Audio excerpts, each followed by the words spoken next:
거듭난 사람들, 첫 번째 시간, 나는 누구인가? 혹시 여러분은 다음과 같은 생각을 해보지 않으셨습니까? 참 이상한 기독교인들. 저는 처음 교회 왔을 때 교인들이 참 이상하다고 느꼈습니다. 왜냐하면 교인들 모두가 주여 저는 죄인입니다 라고 말하는 게 아닙니까? 이런 이상한 말은 세상 그 어디에서도 들을 수 없거든요. 세상 사람들은 다 죄를 짓고도 나는 죄가 없다고 말하는데 교인들은 참 이상합니다. 기독교인들이 이런 말을 하는 이유가 무엇일까요? 그렇습니다. 이것은 기독교인들이 특별한 인간 이해를 가지고 있기 때문입니다. 예로부터 가장 오래된 철학적, 종교적 질문이 있다면 인간, 나는 누구인가? 라는 질문입니다. 오늘은 성경을 토대로 도대체 인간은 누구인지, 다시 말해서 나는 누구인가의 문제를 공부하겠습니다. 1번, 우리는 매우 값진 존재입니다. 사람이 만일 온 천하를 얻고도 제 목숨을 잃으면 무엇이 유익하리요? 기독교는 이 세상에서 사람을 가장 소중히 여깁니다. 돈이나 권력, 그 무엇도 사람보다 귀할 수는 없습니다. 서양 사람들이 인력을 소중히 여기게 된 배후에는 기독교의 가르침이 있습니다. 하나님께서는 사람을 가장 사랑하십니다. 우리는 각자 너무나도 소중한 존재입니다. 우리는 그의 만드신 바라. 그림들도 값이 다양합니다. 이제 막 미술대학을 졸업한 초년생 화가의 그림은 값이 쌉니다.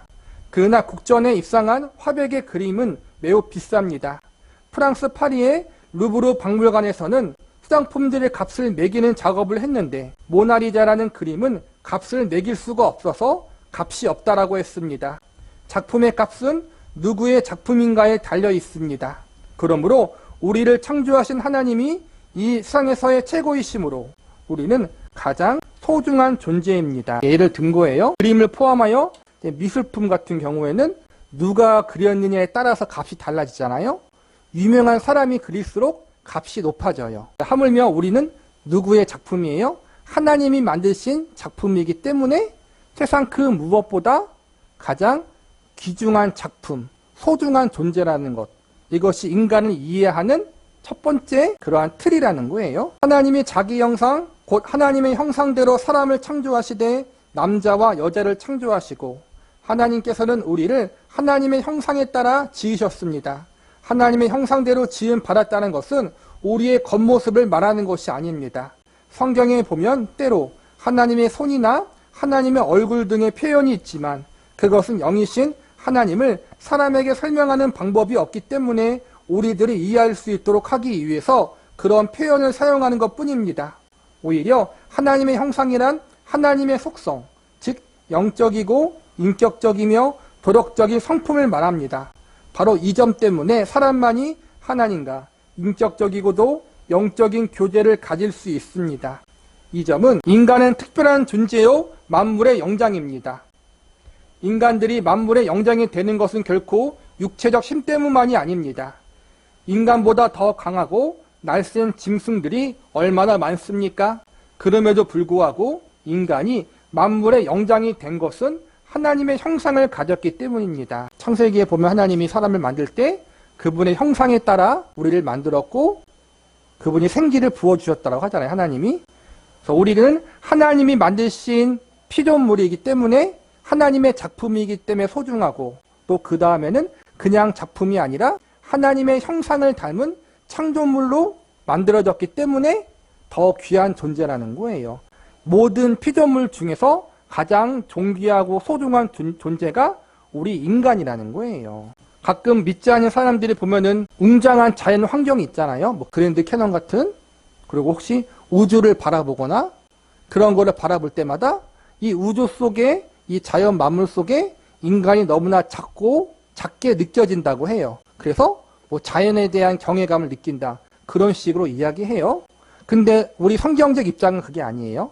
성경적인 관점은 자연에 대한 경이로움을 느끼는 것이 아니라 이 모든 것을 창조하신 분이 하나님이다라는 것을 알고서 하나님에 대한 경외함을 느끼고 동시에 이 아름답고 참으로 웅장하고 멋있는 자연들이 우주 만물이 있는데 그 중에서 우리 인간을 하나님이 가장 사랑하시고 소중하게 여기신다는 사실 때문에 감사하고 감격하게 되는 거예요. 그게 불신자와 믿는 자의 시각의 차이예요. 우리는 그의 만드신 바라 그리스도 안에서 선한 일을 위하여 지음 받은 자니 이 일은 하나님의 전에 예비하사 우리로 그 가운데 행하게 하려 하심이라. 옛날 이조 시대에 암행어사가 존재한 이유는 그에게 사명을 맡긴 임금이 특별한 분이고 그가 받은 사명이 특별했기 때문입니다. 군대에서도 소위의 명령을 받은 사병보다 장군의 특명을 받은 사병이 더 힘이 있습니다. 그런데 우리는 최고의 존재이신 하나님으로부터 최고의 사명을 받았으므로 가장 귀중한 존재가 된 것입니다. 우리가 받은 사명은 선한 일을 하는 것입니다. 여기서 선한 일이란 매우 폭넓은 개념입니다. 그 속에는 하나님을 믿는 일, 가족과 이웃을 사랑하고 섬기는 일, 그리고 온 세상 만물을 하나님의 뜻대로 조화와 일치 속에 다스리는 사명, 이것이 포함되어 있습니다. 이 사명을 다하면 하나님께서 영광을 받으시고 우리는 행복하게 살아가게 되어 있습니다. 하나님의 작품이고 하나님의 형상대로 지음받은 우리가 하나님께 하나님의 귀한 특별한 소명을 받은 또한 존재라는 거예요. 그만큼 귀중한 존재다. 그걸 강조하고 있는 거예요. 인간은 참으로 소중한 존재다. 심지어는 창조주 하나님과 인격적으로 사랑으로 교제할 수 있는 유일한 존재예요. 유일한 존재. 다른 피조물들, 우리가 아는 짐승들이나 다른 것들이 하나님과 인격적인 교제를 누릴 수 있는 건 아니잖아요. 심지어 천사도 마찬가지예요. 천사는 인격적인 어느 정도의 관계를 맺을 수 있지만 사랑의 관계는 아니거든요. 우리가 천사보다 더 소중한 존재라는 거예요. 그만큼. 이거를 우리가 명심하고 있어야 된다는 거예요. 인간의 존재의 근원을 두고 여러 가지 말들이 있습니다. 그러나 어떤 과학자는 이처럼 신비하고 오묘한 인간이 저절로 생겼다는 것은 자동차가 폭발하여 산산조각이 나서 공중으로 날아갔다. 땅에 떨어지면 저절로 다시 조립되어 움직이는 것 이상으로 불가능한 일이라고 말합니다. 성경은 하나님께서 세상 만물과 함께 인간을 창조하셨다고 가르칩니다. 그것도 하나님의 형상을 따라 고귀하게 지으셨습니다.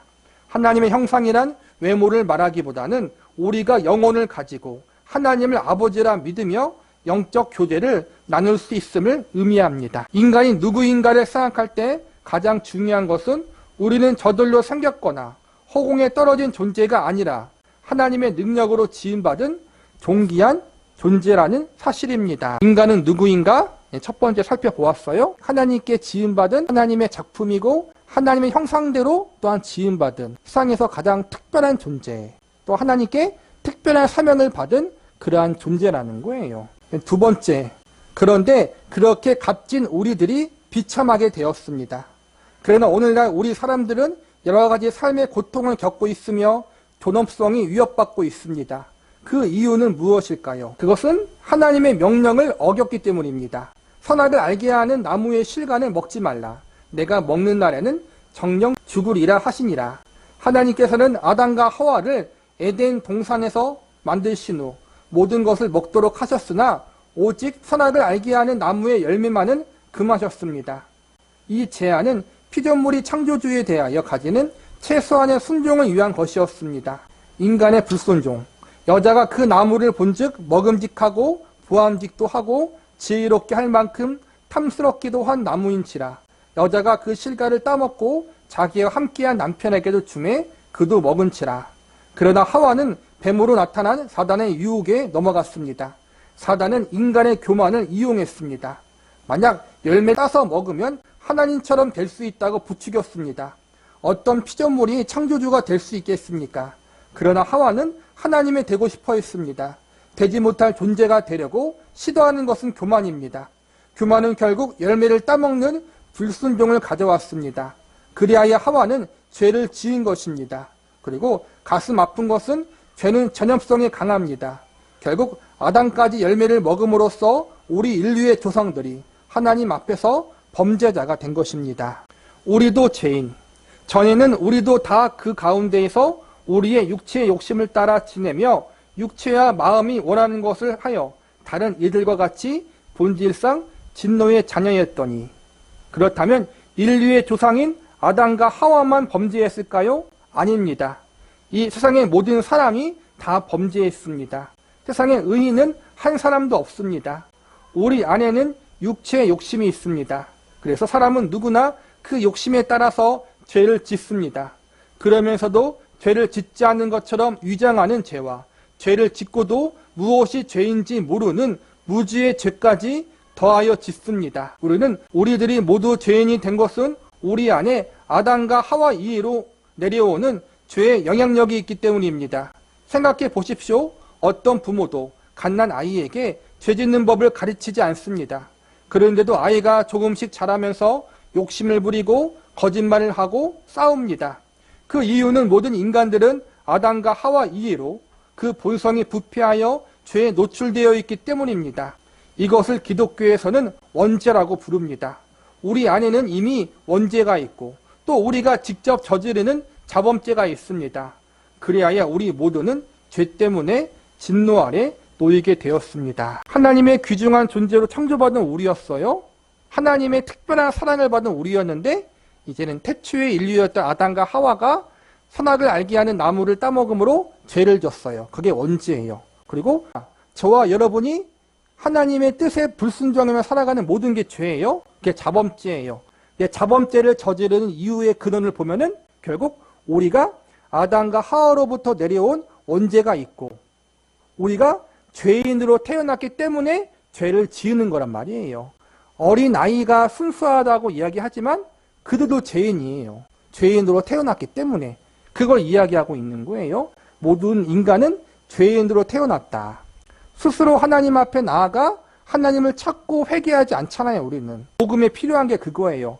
절대로 스스로 혼자 깨닫고 나는 죄인이다, 예수님이 필요하다, 구원이 필요하다 이렇게 깨달을 수 없어요. 이상에서 말씀드린 것이 우리의 죄인으로서의 자화상입니다. 지금까지 살아오면서 어떤 죄를 지었는가를 생각해 보십시오. 그런데 그 많은 죄들 중에 가장 큰 죄는 어떤 것일까요? 예를 들어 말씀드리겠습니다. 한 아이가 아버지 주머니에서 돈을 훔쳤다고 합시다. 분명 그것은 죄입니다. 또 아버지께 거짓말을 했다고 합시다. 그건 역시 아버지께 대한 죄입니다. 그러나 훔치고 거짓말하는 죄들보다 돌이킬 수 없을 정도로 심각한 가장 큰 죄가 있습니다. 그것은 아이가 아버지에게 당신이 내 아버지인지 어떻게 압니까? 왜 사상건건 귀찮게 간섭합니까? 난 당신 같은 아버지를 둔 적이 없습니다. 당신은 내 아버지가 아니에요 라고 한다면 어떻게 될까요? 이것이야말로 자식이 아버지에게 저지른 모든 죄를 다 합친 것보다 더 큰 죄입니다. 그런데 이 세상에는 우리를 창조하시고 사랑하시는 아버지 하나님을 향하여 당신은 내 아버지가 아닙니다 라고 하면서 하나님 아버지를 인정하지 않는 사람들이 많습니다. 즉 하나님을 믿지 않는 것이 불신앙입니다. 여러분은 지금까지 이 죄를 지으신 것입니다. 비록 거짓말 한 적 없고 훔친 적이 없고 착하게 살았다고 하더라도 지금까지 하나님을 믿지 않은 것이 죄입니다. 궁극적인 게 그거예요. 하나님을 믿지 않았던 것, 예수님을 믿지 않았던 것, 그게 우리가 가지고 있는 가장 큰 죄이고 우리가 죄인이라 증거가 된다는 거예요. 사단의 유혹에 넘어가는 인류는 아담과 하와 이후로 죄인이었는데 이 죄인의 모습이 우리의 부인할 수 없는 또 하나의 자화상입니다. 다음과 같은 마음으로 나는 하나님 앞에 죄인입니다라고 진지하게 고백해 봅시다. 말씀을 통해서 또 복음을 통해서 우리가 우리 자신을 발견할 때는 그거예요. 나는 죄인이다. 하나님과 예수님을 온전히 믿지 않았다. 처음에 그 회개로부터 시작한다는 거예요. 근데 그것은 우리 스스로 깨달을 수 없어요. 그래서 하나님의 은혜가 필요하고 복음이 필요하고 성령님의 역사가 필요한 거예요. 이 사실을 깨달은 것은 내가 스스로 깨달은 것이 아니라 하나님이 그렇게 깨달을수록 역사하신 거예요. 그렇다면 일단은 이제는 아담과 하와 이후부터 죄인이 된 거예요. 하나님이 원래 창조하셨던 거룩한 목적에서 벗어나서 하나님의 귀한 작품에서 깨어진 거란 말이에요. 엉망이 된 거예요. 우리 죄로 말미암아. 죄인들은 어떻게 될까요? 볼게요. 3. 죄를 지은 우리의 현 상태는 어떠합니까? 여호와 하나님이 에덴 동산에서 그 사람을 내어 보내요. 그의 근본된 토지를 갈게 하시느니라. 하나님께서는 죄를 지은 아담과 하와를 에덴 동산 밖으로 내어 보내셨습니다. 에덴 동산은 사람들이 하나님이 만나고 함께 거하는 동산이었습니다. 그런데 그 동산에서 쫓겨난다는 것은 인간과 하나님의 사이의 관계가 끊어졌다는 의미입니다. 그 존귀하던 하나님의 형상이 죄로 인해서 파괴되었습니다. 사람들은 더 이상 하나님의 속성을 가지지 못하고 악한 모습을 가지게 되었습니다. 결국 사람들은 하나님 없이 살게 되었습니다. 하나님을 상실한 사람들은 자연히 하나님이 아닌 존재들을 하나님으로 알고 섬기게 되었는데 여기서 온갖 미신과 우상 숭배가 나오는 것입니다. 내가 얼굴에 땀이 흘러야 식물을 먹고 필경은 흙으로 돌아가리니 그 속에 내가 취함을 입었음이라. 너는 흙이니 흙으로 돌아갈 것이니라 하시니라.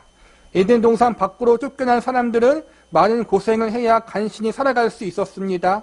얼굴에 땀을 흘려 수고해야 간신히 먹고 살게 되었으며 땅은 찔레와 엉겅퀴를 내어 사람들의 농사를 방해했습니다. 피곤하기 짝이 없는 자연과의 싸움이 시작되었습니다. 그뿐 아니라 살기가 힘든 만큼 사람들끼리 다투게 되었습니다.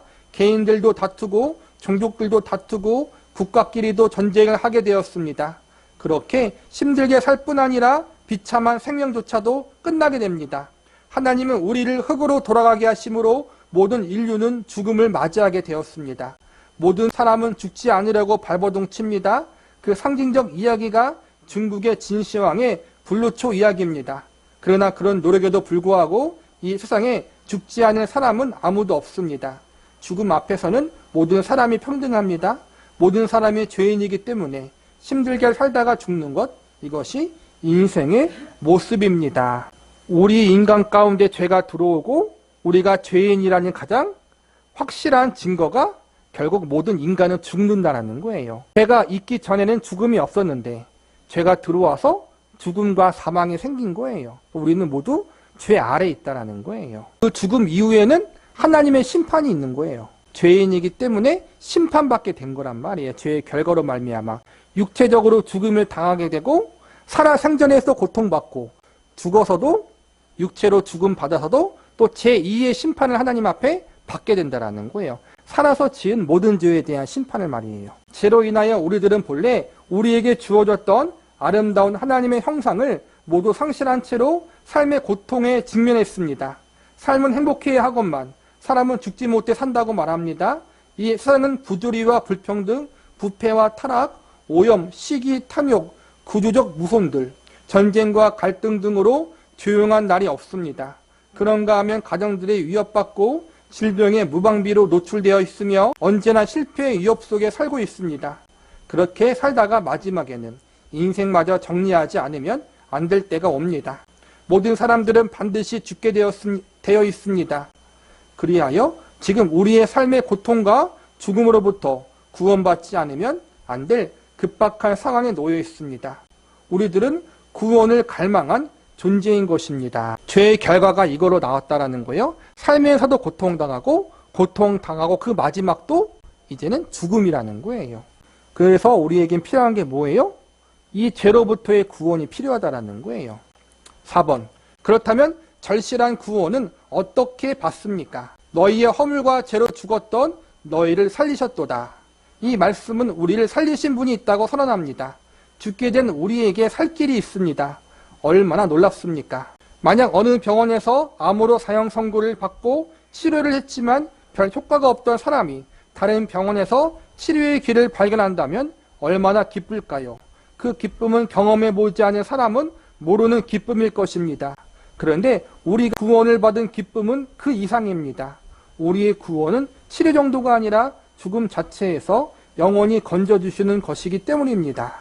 궁일에 풍성하신 하나님이 우리를 사랑하신 그 큰 사랑으로 인하여 허물로 죽은 우리를 그리스도와 함께 살리셨고, 그런데 이 엄청난 구원을 주시는 분은 다름 아닌 하나님이십니다. 하나님께서 궁일이 여기시는 분이시며 사랑이 많으신 분이십니다.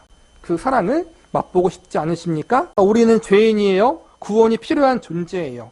우리 스스로 그 구원의 길을 찾거나 발견할 수 없다는 거예요. 그래서 하나님이 죄인인 우리에게 구원의 길을 예비해 주시고 열어주셨어요. 그 길이 우리가 다 아는 것처럼 바로 예수님이라는 거예요.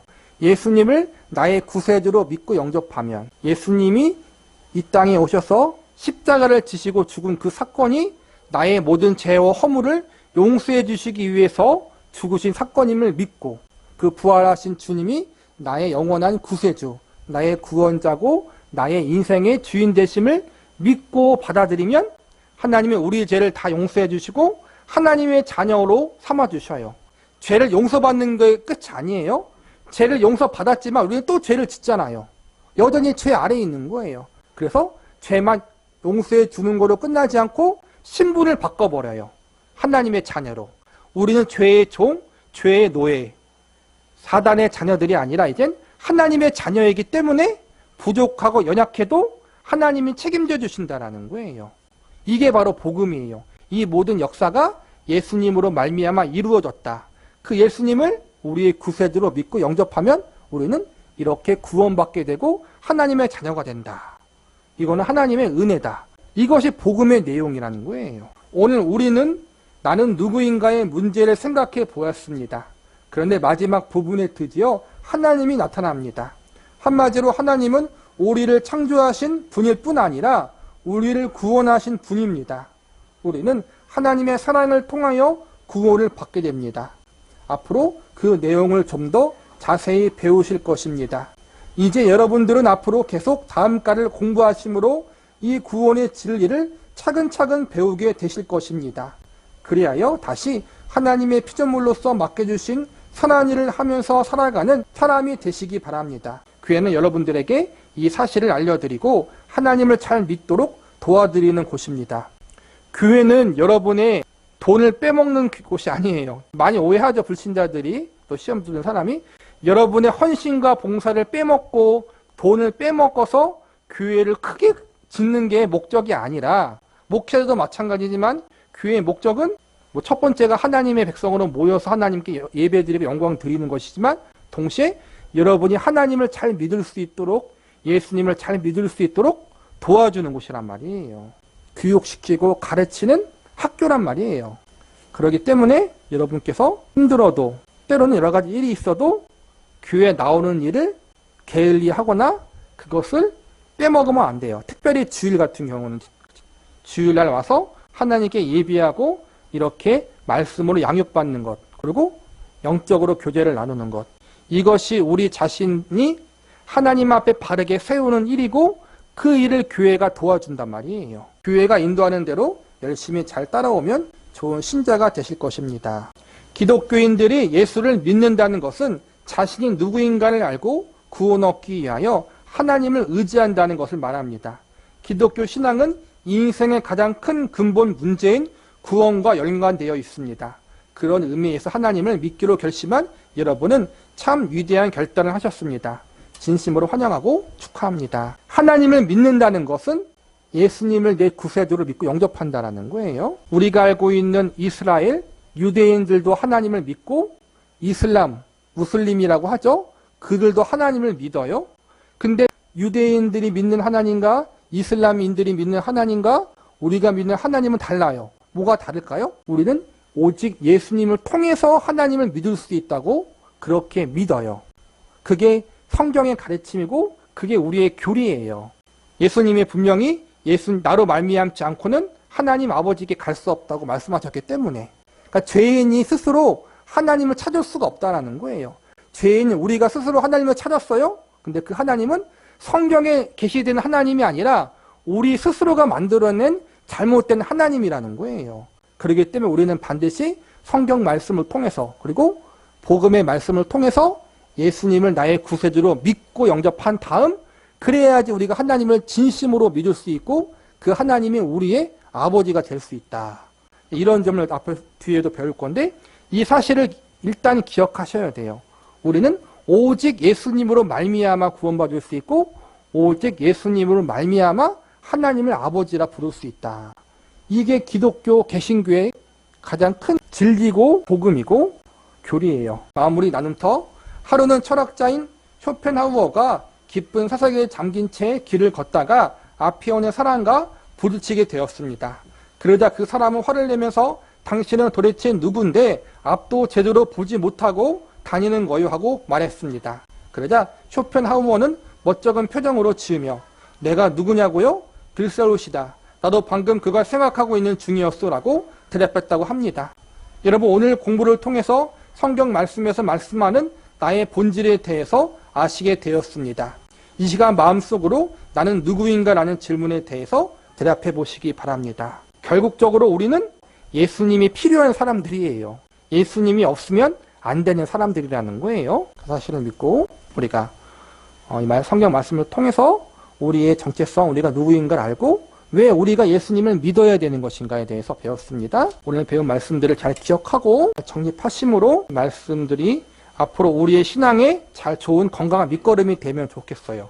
그리고 나중에도 여러분께서 누군가에게 성경 공부를 하고 싶을 때가 있잖아요. 이런 내용을 우리가 잘 습득해서 나중에 믿지 않은 가족들, 믿지 않은 친척들, 믿지 않은 부모들, 자녀들, 배우자들이 있잖아요. 그렇죠? 그들에게 이걸 갖고 같이 공부할 수도 있는 거예요.